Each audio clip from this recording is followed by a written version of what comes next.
헌재가 어제 최상목 대행이 마은혁 헌재재판관 후보자를 임명해야 하고 국회의 권한쟁의 심판 청구에 문제가 없다고 재판관 전원일치 의견으로 판단을 했습니다. 전원일치. 전원일치라고 판결을 했는데 전원일치 부분 먼저 한번 다뤄보겠습니다. 우리 대변인이 좀 보니까 전원일치 판결을 내렸어요. 8대 0으로 전원일치 판결을 내리면서 이게 문제가 없다라고 본 거 아니에요? 문제가 없다라고 판단을 하면서 근데 뒷부분에 또 전원일치 8대 0이긴 한데 소수 의견들이 있긴 했습니다. 국회 청구에 절차적인 흠결이 있었느냐 이 부분인데 의견이 또 5대 3으로 갈렸다는 말이에요. 이것도 중요한 부분입니다. 그렇죠. 이제 국회에서 처리한 거에 대해서는 전부 다 일치해가지고 문제 없다 결론 냈지만 그 절차, 그러니까 권한쟁의 심판 청구에는 좀 절차적 문제가 있었다 이런 얘기고요. 요지는 이겁니다. 국회의장은 본회의 의결을 거쳐가지고 권한쟁의 신청하는 안건을 상정하고 표결했어야 되는데 그 과정을 거치지 않았다. 의원실이 그냥 단독으로 했다. 그렇죠. 그 내용이었죠. 그러니까 국회의원 개인의 어떤 그 청구이기 때문에 이거는 이제 주체의 절차적 하자가 있다 이렇게 판단한 거죠. 이거 그때 저희가 한번 다뤄보기도 했었는데 이거 힌트 준 거 아니냐. 문영배 대행이 힌트 준 거 아니냐. 그러니까 국회 측이 이번 심판의 흠결에 보완할 수 있는 기회를 달라라고 얘기를 하니까 원래 이제 이걸 선고를 하려고 했다가 2시간 전에 선고를 갑자기 연기를 했잖아요. 그게 이 절차의 미비 때문이다라는 지적이 많이 있었는데 그러니까 이제 그 다음에 기일에서 어떤 얘기를 했었냐. 문영배 대행이 보완하겠다는 것이 무슨 의미냐라고 물으면서 본회의 의결에 어느 정도 시간이 걸릴 것으로 예상을 하느냐. 2주 걸린다고 2주 걸린다 이렇게 했잖아요. 그래서 2주 후에 민주당이 그때 그래가지고 그 결의안 마은혁 임명 촉구 결의안을 가결을 시키면서 약간 이제 화자를 치유하는 듯한 그런 외관을 만들었다. 근데 이 과정에서 문영배 대행이 짜고 친 거 아니냐 그런 지적이 많이 나왔었잖아요. 어제 헌재와 문영배 대행이 이제 서로 짜고 친 거 아니냐, 어제 국회와 짜고 친 거 아니냐 이런 의혹을 받는 이유가 이렇게 치유할 수 있는, 그러니까 이미 사건이 일어났고 사고는 났는데 그 사후에 보완할 수 있는 절차를 문영배 대행이 묻고 거기서 답을 하면서 힌트를 얻은 국회가 사후에 본회의 의결을 거쳐서 임명 촉구 결의안을 통과시킨 거예요. 그러니까 사후에 절차적 하자가 보정이 됐다라고 하는 이제 논리를 만들 수 있는 거죠. 그렇게 해서 전원 재판관 전원 일치된 의결로 결론을 낼 수 있었다 이렇게 볼 수 있습니다. 그 별개 의견 그러니까 5대 3의 별견 세 명의 별개 의견도 그런데 문제제기 신용만 한 거 아니냐 이런 비판도 나오기도 하지만 또 보수 성향 재판관들이 별개 의견을 낸 이 부분을 놓고 대통령 윤석열 대통령 탄핵 심판에도 영향을 미치는 거 아니냐 이런 해석도 또 나옵니다. 그렇습니다. 정형식 재판관, 김복형 재판관, 조한창 재판관 이 세 분이 절차의 흠결 문제를 지금 걸었거든요. 자, 이게 무슨 말이냐면 지금 윤석열 대통령 헌재 심판 관련해서는요, 탄핵 심판 관련해서는 너무 많은 절차적 흠결이 있습니다. 예를 들면 이제 그 변론 기일 같은 거 협의 안 하고 있다든가 또는 이제 사건 소속 기록을 받아볼 수 없는데 그걸 받아봤다든가 등등 너무 많은 절차, 또 증거에 대한 인용, 증거를 채택할 것이 맞느냐, 조서, 그러니까 증거 메모의 증거 신빙성, 그리고 조서를 증거로 채택할 것이 맞 것이냐 이런 신빙성 문제가 근원적으로 있고 법도 절차를 어겼는데 이거를 그냥 그 문영배 대행이 종결을 시켜버린 거예요. 그래서 이 절차적 흠결이 치유되지 않은 이 상태에서 과연 어떤 결론을 내릴까 예측을 해보면은 이 세 명의 재판관들이 절차적 흠결을 중요시하고 있기 때문에 아마 윤석열 대통령의 탄핵 심판도 절차적 흠결을 인정한다 그러면 아마도 기각이라는 어떤 심증을 가지지 않을까 그렇게 추측을 해볼 수 있습니다. 뭐 정형식 재판관 같은 경우에는요 윤석열 대통령이 지명을 했고 김복형 재판관은 조희대 대법원장이 지명을 했습니다. 그 별개 의견을 냈던 재판관들 가운데 이렇게 지명을 했고 그 다음에 조한창 재판관은 또 국민의힘이 국회 몫으로 추천한 그런 인사기도 합니다. 그러니까 그 공교롭게도 그 세 분이 이번에 이제 별개 의견을 냈고 나머지 5명 같은 경우에는 그 5명은 문재인 정부 때 문재인 전 대통령이나 김명수 전 대법원장이 지명을 했습니다. 그리고 이번에 뭐 나머지 한 명은 정계선은 아시죠? 정계선 재판관은 뭐 야당이 국회 몫으로 추천을 했죠. 그러니까 이게 성향이나 그 선출 경로에 따라서 완전 확연하게 갈리는 거 아니야? 또 이번에도 그런 생각을 하게 해요. 그렇죠. 지금 들리는 말로 여러 헌재 복도통신에 따르면은 재판장들이 4대 4로 팽팽하다 이런 얘기가 많이 나와요. 4대4 또는 5대3으로 팽팽하고 이게 진영 그러니까 분열 편대로 나눠져 가지고 서로 대화도 잘 안 한다는 얘기도 있고 밥도 같이 안 먹는다는 얘기도 있을 정도이기 때문에 굉장히 지금 윤석열 대통령 지지한 진영에서는 굉장히 좀 이 신호를 굉장히 좋게 해석하는 그런 분위기가 지금 있습니다. 여론조사 결과 하나 말씀드리겠습니다. 국민의 44%가 헌재를 불신한다라는 여론조사 결과가 있었습니다.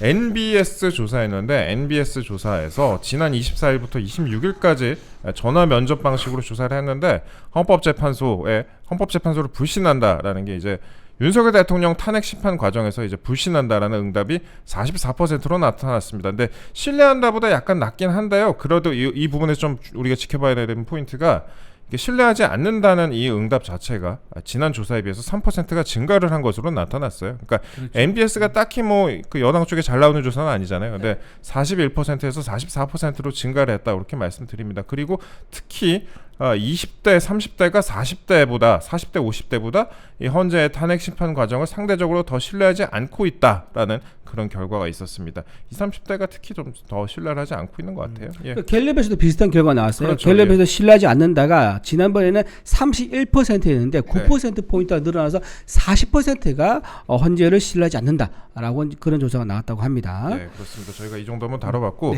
문영배 대행 한번 얘기도 나눠보겠습니다. 헌법재판소니까 문영배 지금 헌재 소장 권한 대행 이분이 그러니까 헌재 소장의 역할을 사실상 하고 있잖아요. 하고 있는데 설 연휴 때 저희 방송에서 최초로 보도했던 게 있습니다. 문영배 대행의 근무 중 독후감 작성. 이거 저랑 대변인님이랑 그때 얘기하지 않았어요? 같이 했었죠. 네네. 이게 사실 어디서 처음 시작된 것이냐? 이거는 제가 설 연휴에 심심해가지고 문영배 대행의 블로그를 전수 조사를 하면서 1,500개 정도를 제가 다 봤거든요. 다 보면서 나는 문영배와 문화일치가 된다, 문화일체가 된다 이러면서 이제 같이 봤었는데 제가 다 봤었는데 1,500건을 보다 보니까 좀 이상한 거예요. 약간 이 시간에 왜 이런 글을 올릴 수가 있지 이상해가지고 이제 엑셀에 다 정리를 했습니다. 옆에다 시간 다 정리하고 그 다음에 혹시나 점심시간일 수 있으니까 점심시간하고 뭐 그런 거 뺐어요. 한 12시부터 1시까지 다 뺐는데 그렇게 다 빼니까 88건이 나오더라고요. 업무 시간에 88건을 작성했다라고 최소한 아무리 줄여도 그 정도가 나오더라고요. 근데 이 건으로 문형배 대행이 고발도 당하고 또 징계 신청도 당했는데 이 건이 또 헌재로 넘어갔다고 해요. 네, 그렇습니다. 헌재 넘어갔는데 이게 이제 생선 가게에다가 지금 생선 가게 아니라 고양이한테 생선 가게를 맡긴 게 아니겠느냐라는 그런 우려가 벌써 나오고 있습니다. 왜냐하면 이게 헌재에서 헌재 소장 대행을 징계한다든가 이거 쉽지 않지 않습니까? 그 밑에 헌재 소장 대행의 휘하에 있는 사무처 직원들이 있는데 언제 징계 자료를 만들고 징계 날짜를 정하고 이런 식으로 해야 되는데 이거를 결제를 받아야 돼요. 헌재소장 대행한테. 근데 헌재소장 대행이 그 결제해 주겠습니까? 그리고 그 누가 올라가서 결제 문서에 대한 기한을 올리겠습니까? 감히 어느 용감한 사무처 직원이 그러다 보니까 헌재에서 이거를 징계를 하겠다. 이게 과연 제대로 징계되겠느냐? 그래서 문영배 지금 소장 대행이 임기가 4월입니다. 4월 18일. 4월 18일이죠. 그래서 4월 18일까지 아마 이게 징계안이 진행되지 않고 깔고 앉아 있다가 그냥 임기가 만료되면서 나가면서 흐지부지 끝나지 않을까 그런 우려가 벌써 나오고 있습니다. 대법원에서 그 청원법과 내규에 따라서 헌법재판소로 이 건을 이송했다고 하는데요. 근데 이 건을 징계하지 않는다면 그것도 논란이 될 것 같아요. 그럼요. 왜 논란되면 본인은 독후감 올린 것에 뭐라고 변명한지 아세요? 10분밖에 안 걸렸다고 얘기하거든요. 근데 실제로 진짜 더 걸렸겠죠. 근데 어쨌든 10분이라고 얘기했는데 윤석열 대통령이 3분 더 질문할 수 있게 시간 달렸는데 그 3분을 안 줬어요. 이렇게 3분을 아주 엄격하게 생각한 분이 본인이 10분 그 이상에 대해서는 굉장히 넉넉하고 문제가 없다고 생각하는 거. 이게 말이 됩니까? 형평성에 문제가 있는 거죠. 그래서 문영배 권한소장 대행에 대한 형평성 문제 그리고 답을 정해놓고 재판 진행하는 거 이거에 대한 또 하나의 어떤 방증으로서 이번에 징계가 제대로 절차가 진행되지 않는다 그러면 더 큰 국민적 저항을 불러올 것이다 이래 봅니다. 그 3번 기회 줘봤자 그 독후감 한 번 쓰는 시간보다 적은데 본인이 맞네요. 9분이니까 그 시간보다 적은데 근데 제 생각에도 비슷해요. 아마도 이제 퇴임하는 4월까지 징계 안 받고 그냥 끝나지 않을까. 근데 생각이 비슷한 듭니다. 사건에서 공무원들은 중징계 받았었잖아요. 아 그렇죠. 네. 그분들은 그렇고 네. 헌재나 근데 이분은 송관이는 안 그런 것 다른가요? 같아요. 예. 그렇죠. 이게 그렇습니다. 이게 천룡인의 삶이 따로 있는 것 같습니다. 예, 그런 거 같고요. 내일이 이제 3.1절이에요? 3.1절. 106주년 3.1절입니다. 네. 내일 대규모 집회가 또 예정이 돼 있어요. 그 대변인님도 집회 나가실 수 당연하죠. 있어요? 예, 저도 당연히 뭐 미약한 한 몸이지만 가서 부산 집회 한번 가셨잖아요. 그때 저 그때 처음에. 갔었죠. 예. 네, 한번 좀 보태야죠, 저도. 예. 근데 제 주변에 좀 가겠다는 사람 되게 많아요. 아 그래서 그래요? 카톡으로 같이 가자. 예. 언제 어디서 만나서 같이 하자. 너 시간 되냐 이렇게 많이 묻더라고요. 예, 예. 그래서 저는 따로 시간을 좀 만들어야 되는 상황인데 어쨌든 굉장히 주변의 여론이라든가 주변에 있는 지인들이 심상치가 않습니다. 3.1절에 다 나간다. 네. 어디로든지 다 나간다. 여의도, 광화문, 해화동 관계없이 다 나간다. 그런 분들이 대단히 많은 상황 같습니다. 예. 저희가 근데 3.1절 집회 내용을 다루기에 앞서서 시간이 좀 남아가지고 앞부분에 이제 그 문영배 대응 관련된 부분 조금만 더 말씀을 드릴게요. 저희가 준비한 내용이 조금 말씀 못 드린 부분이 있어갖고 그 구주화 변호사라는 분이 이제 페이스북에 올린 글인데 문영배 대행 업무 중 독후감 작성 징계 사건 헌법재판소로 이송이 됐다. 헌재가 직접 심판한다 이렇게 나와 있습니다. 그랬고 대법원에 신청했던 독후감 문영배에 대한 징계 신청 사건이 헌재로 넘어갔다. 이제 헌재가 직접 문영배를 징계할 차례입니다. 만약 문영배에 대한 징계 없이 그냥 넘어간다면 이제 대한민국의 모든 공무원들은 업무 시간에 마음껏 책도 읽고 독후감도 쓰고 SNS도 하며 이재명과 노닥거리고 지루해지면 아이고 이 얘기는 좀 그렇다. 그리고 카페에 댓글도 달며 즐길 수 있는 그런 시대가 열리게 됩니다. 헌재가 어떻게 판단하는지 지켜보겠습니다. 이런 식으로 글을 남겼습니다. 근데 저도 비슷한 생각이 좀 드네요. 한번 이걸 징계하지 않게 된다면은 그럼 공무원들이 이 시간에 뭐 독후감 써도 되는 건지 SNS 해도 되는 건지 예, 면죄부를 주는 거 아니겠어요? 그렇기 때문에 예, 여러 좀 생각이 들었습니다. 예, 우리 대변인도 이거 보면 예. 다른 공무원들도 그런 생각할 것 같아요. 네. 이게 뭐 시간이 뭐 10분이다, 20분이다 이게 문제가 아니라 이런 네. 식으로 그 근무 시간 중에 다른 개인적인 일을 하고 이런 것들이 헌법소장도 그렇게 해서 전혀 문제가 없다 그러는데 왜 나만 문제 삼느냐라고 위에서 예를 들면 감사가 나오거나 또는 위에 상사가 지적하면은 이런 식으로 다 변명할 수 있을 거 아니에요. 네. 헌재 소장도 문제가 없다는데 왜 나만 문제 삼느냐?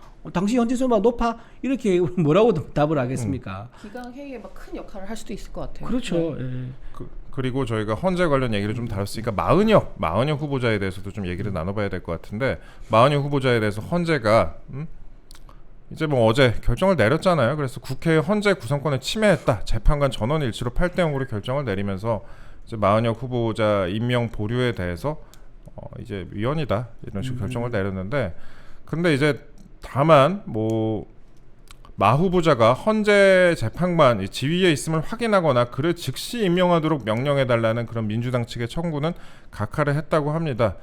국회가 이제 지난해 12월에 재판관 후보자 3명을 선출했는데 지금 최상목 대행이죠. 그 최상목 대행이 여야 협의가 안 된 점을 이유로 마은혁 후보자 임명을 보류를 했어요. 보류한 상태인데 이번에 아직 일단은 당장 임명하지는 않겠다 이런 식으로 나오고 있는 것 같아요. 최상목 근데 대행이. 최상목 예. 대행은 아마 임명하지 않을 것 같아요. 임명하지 그러니까 않을 것 일단은 같아요? 어제 결과 나왔을 때는 헌재의 판단을 존중한다.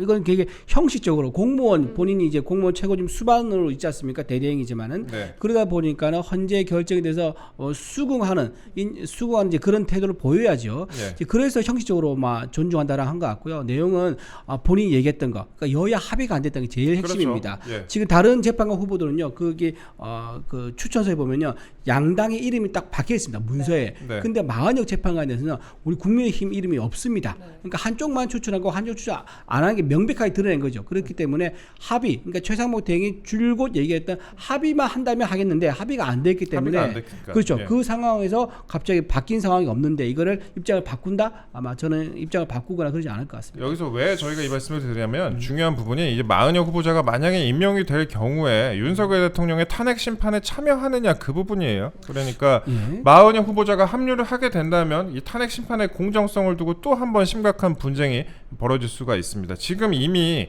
윤석열 대통령 측은 정치적으로 민주당에 완전히 기울어져 있는 그런 마은혁 후보자가 그러니까 완전 정치적으로 편향성을 가지고 있는 마은혁 후보자가 이미 최후 변론까지 끝난 상황에서 뒤늦게 다시 탄핵 심리에 참여를 해서 한 표를 보탠다.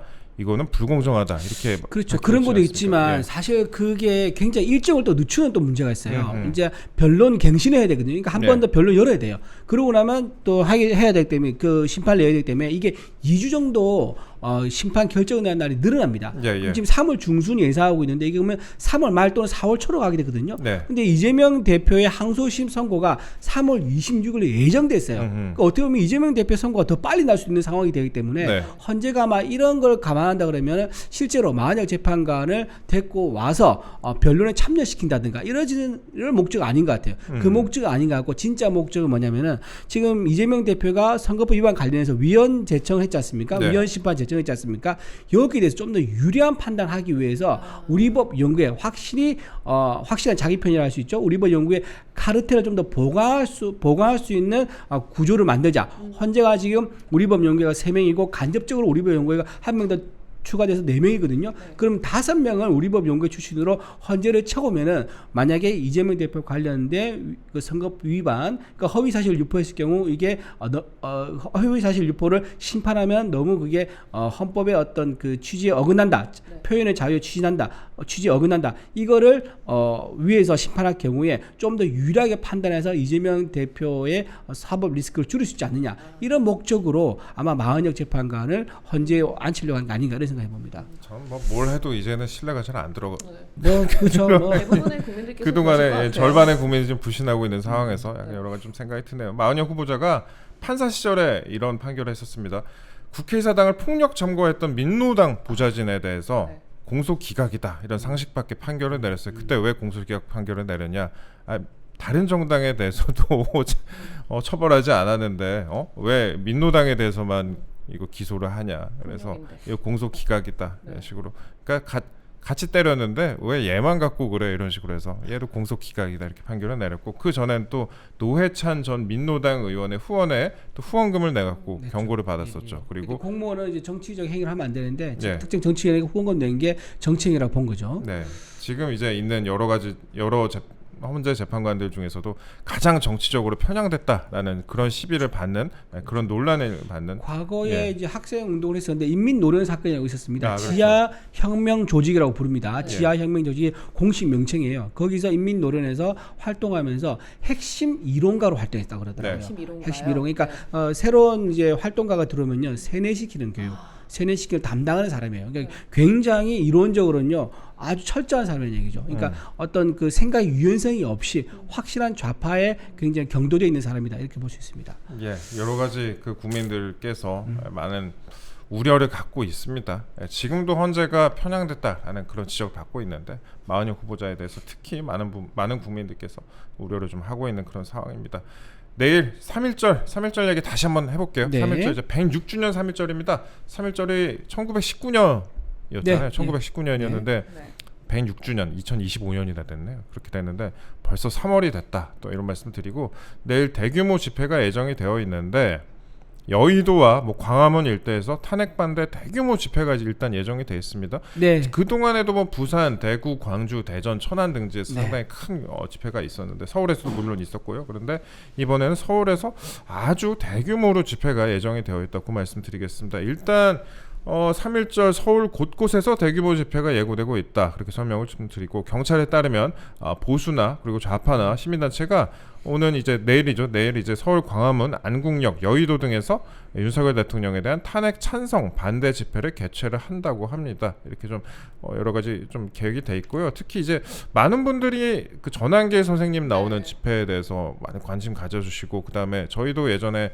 전한계 선생님이 나오는 그 대전 집회 같은 경우나 광주 집회 같은 경우나 중계를 하기도 했었는데 굉장히 조회수도 많기도 했었고, 많은 분들이 좀 관심을 가지고 있다 그런 생각을 좀 들었거든요. 근데 이번에도 일단 전한길 선생님 관련해서 세이브 코리아가 국가 비상 기도회라는 이름으로 집회를 연다고 하는데 5만 명 정도 일단 신고를 했다고 합니다. 신고를 했다고 하고, 또 대한민국 바로세우기 국민운동본부 그리고 자유통일당 등이 또 오후 1시부터 서울 광화문 일대에서 또 탄핵 반대 집회를 연다고 합니다. 이거는 신고 집회 인원이 23만 명이라고 하네요. 근데 보통 신고 인원보다 좀 더 많이 오고 이러니까 그렇죠. 내일 좀 상당히 많은 인원이 좀 모일 것 같습니다. 반면 이제 탄핵 찬성 측도 윤석열 대통령의 파면을 촉구하는 그런 대규모의 맞불 집회를 또 연다고 합니다. 그 좌파 성향 시민단체 촛불 행동 이라고 또 이럴 때 촛불이 들어가는데 촛불 행동이 오후 2시부터 안국역 일대 탄핵 찬성 집회를 한다고 하는데 안국역이 그러니까 헌법재판소잖아요. 그러니까 그렇죠. 헌법재판소 인근에서 이런 식으로 여론전을 한다 이런 부분을 좀 말씀드리고 근데 저는 이 부분에 좀 집중을 하고 싶습니다. 이게 대학생들이 그 탄핵에 관련해서 요즘 목소리를 많이 내고 있어요. 목소리를 맞습니다. 많이 내고 있는데 예. 여러 대학 뭐 서울에 있는 대학뿐만 아니라 그 광주 지역에 있는 네, 전남대도 학교에서도 포함하고. 전남대 네. 뭐 조선대 이런 데서도 지금 목소리를 내고 있고요. 그 전국 33개 대학 연합으로 구성된 자유수호 대학연대가 내일 오후 12시부터 서울 종로구 마로니에 공원 앞에서 전국 대학생 탄핵 반대 시국 선언 대회를 열 계획이라고 합니다. 그 어떻게 대변인님도 이번에 대학생들의 이런 목소리에 대해서 어떻게 보세요? 이게 2030 세대가 이제 참여해서 적극적으로 네. 특히 자발적으로 이렇게 이제 참여해서 목소리를 낸다는 것 자체가 지난번 박근혜 전 대통령 탄핵 때와 굉장히 다른 양상이다라고 말씀드리고요. 2030 세대가 지금 윤석열 대통령 탄핵 반대하는 그 여론 있지 않습니까? 이거를 앞에서 끄는 모양 같아요. 네. 앞에서 끌어올리고 있는 모양인데 이렇게 33개 대학이 모여서 내일 보니까 이제 마로니에 공원에서 그 광화문까지 행진도 한다 그러더라고요. 행진까지 한다? 예, 행진도 예. 한다 그러는데 굉장히 좀 고무적이다. 이 청년들이 오게 됨으로써 4050 그리고 6070까지도 전부 다 좀 젊은 사람들을 보면서 네. 좀 더 이제 고무되고. 생각을 네. 좀 더 이제 이것저것 많이 생각할 수 있는 거죠. 그러니까 기성세대뿐만 아니라 기성세대 사실은 중도 이제 선진국부터 해가지고 개발도상국, 뭐 후진국 이런 과정을 겪었던 세대예요. 저만 해도 이제 개발도상국 세대거든요. 근데 지금 2030 세대는요 태어나자마자 선진국인 세대입니다. 그렇죠. 예. 그래서 이 친구들이 참여한다는 것은요, 과거에 어떤 북한과의 접점도 없었었고 6.25 전쟁의 어떤 후유증도 겪어보지 않은 세대인데 여기에 참여한다는 것은 자유와 공정에 대한 가치가 그만큼 크다. 이 네. 사회에서 요구하는 게. 그리고 선관위가 지금 드러난 것처럼 여러 가지 채용 비리도 있었고 지난 문재인 정부 때도 채용 비리부터 입시 비리까지 있었지 않습니까? 거기에 대해서 목소리를 내고 있는 게 이 시대 정신이 뭐냐? 네. 바로 공정이다. 공정이라는 거 좀 상징적인 의미라고 말씀드리고요. 어제는 이제 이랬답니다. 건국대하고 서강대, 전남대, 영남대, 고신대 등에서 윤석열 대통령 탄핵 반대 시국선언을 했다 그러고요. 예, 예. 그리고 28일이죠. 28일에는 성균관대, 서울시립대, 한국외대, 부산외대, 한동대 등에서 탄핵 반대 시국선언이 있고 그다음에 3.1절 있는 날에는요. 중앙대, 충남대, 동아대에서 탄핵 반대 시국선언을 열릴 예정을 합니다. 아마 지금 이번 주 3.1절을 기점을 해가지고요. 대학교 수가 더 많이 늘지 않을까 지금 그렇게 좀 보입니다. 대학생들이 또 많이 참여를 한 것 같습니다. 네. 예. 저는 이 시국선언 보면서 굉장히 인상 깊었던 게 이제 이 학생들이 어쨌든 목소리를 내지만 그런 시비나 다른 뭐 비판의 여지를 어쨌든 사전에 차단하기 위해서 굉장히 깨끗하고 질서 있게 이 시국선언을 단계적으로 하는 거에 대해서 굉장히 똑똑하고 정말 진정성을 보인다 이런 게 굉장히 인상이 깊었습니다. 맞아요. 질서 정연하죠. 그러니까 옛날에 이제 그 학생 운동부 시절에 있는 2030 이 젊은 세대가 시위에 참여하면요. 최루탄, 네. 강목, 네. 뭐 두건 쓰고 뭐 이런 것들이 연상되지 않습니까? 근데 지금 세대의 2030 세대 시위 참여는요. 그러지 않습니다. 굉장히 정해진 깔끔하고 장소에서. 네. 더군다나 가장 좋은 게 뭐냐면 전부 다 과잠바를 입고 온다 그러더라고요. 이번에는 네. 3.1절에 각 대학별로 과잠바라는 게 있지 않습니까? 그걸 입고 와서 당당하게 내가 어느 대학의 구성이다 그걸 밝히면서 의사표현을 한다는 거예요. 네. 이거 자체가 굉장히 의미가 있죠. 옛날에는요 얼굴 가리고 뭐 학교 뭐 가리고 학생증 뭐 없이 뭐 무직이다 이러면서 학생 운동했다 그러면 지금은 당당하게 자기가 어느 대학이고 이름이 누구고 뭐 등등을 밝히면서 숨기지 않고 참여한다는 면에서 굉장히 다른 양상이고 젊은들이 여기에 대해서는 스스로 자부심을 느끼고 시위에 참여하고 있다 이렇게 봐야 할 것 같아요.